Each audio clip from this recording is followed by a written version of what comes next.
Imperatriz has swept past all of them and has raced up and grabbed the lead. She digs in, she's a neck in front, another star turn from a brilliant mare.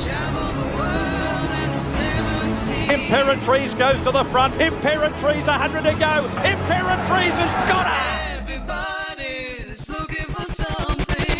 Imperatriz knuckles down, gets a neck in front of Private Eye coming again. Bravely giving her a race, but it's the Kiwi Wonder, 10 Group 1.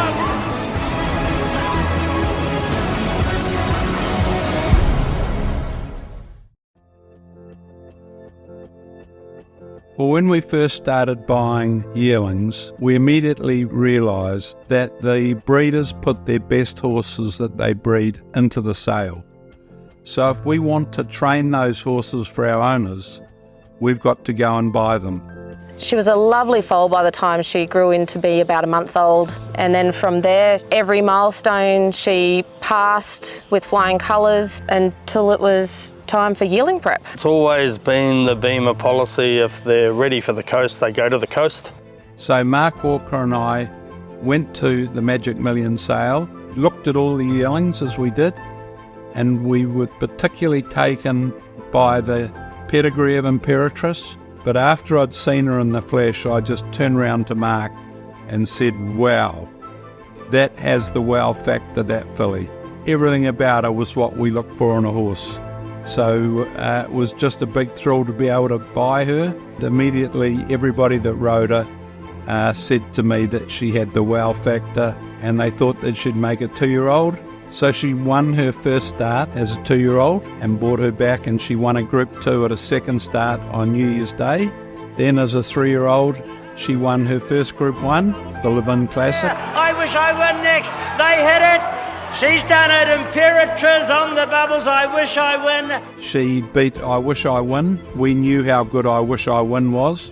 So to be able to beat horses like him and on the bubbles, we knew we had a very exciting mare. Imperatriz, 3/4 of a length in front. The Kiwi and Opie.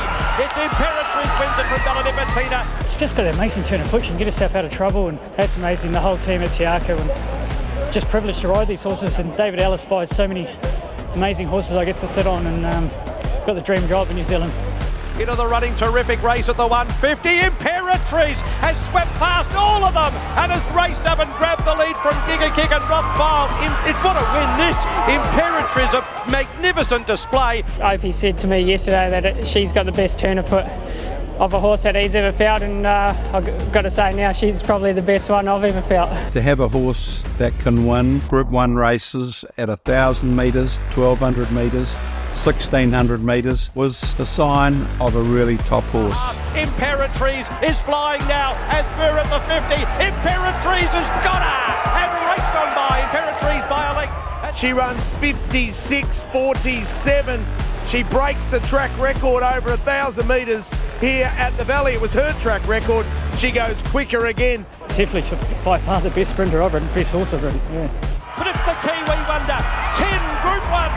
Imperatriz from Johnny Rockerai and the Belladippatina. She's got heart, and she's got courage, and she's got tenacity, and she's just a sweetheart. And we loved her from the day we met her. She's a horse that just captures people's hearts, and she's been so embraced in Australia. I'll give you the due. She's Aussie bred, but she's a Kiwi.